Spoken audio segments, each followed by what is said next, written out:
pwedeng gusto nyo, may kagagawa niyan. Lalo yung sinasabi na ikaw ay walker, ikaw ay ganito, ganon, na below the belt po yun. Tsaka po yung nanay ko, tsaka yung tatay ko, sinabihan niya ng adik. Yun po, pwede natin makasuhan ng cyber libel mga yon. Nandiyan ho na preserve nyo yung mga post na yon. Hawak nyo pa po. Opo, may video. Sinin ko na po. Pwede ho kayo mag-cyber libel kung tutusin. Pero habang maaari sana maiwasan natin, mapagbati namin kayo. Hindi po mangyayari yun. Kilala ko yun eh. Okay?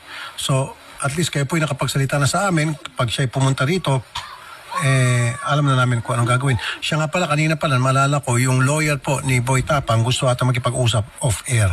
So, willing ho ba kayo pagkatapos nito, pag-usapin naman kayo off-air? Sige Meron po. atang gusto sabihin yung lawyer.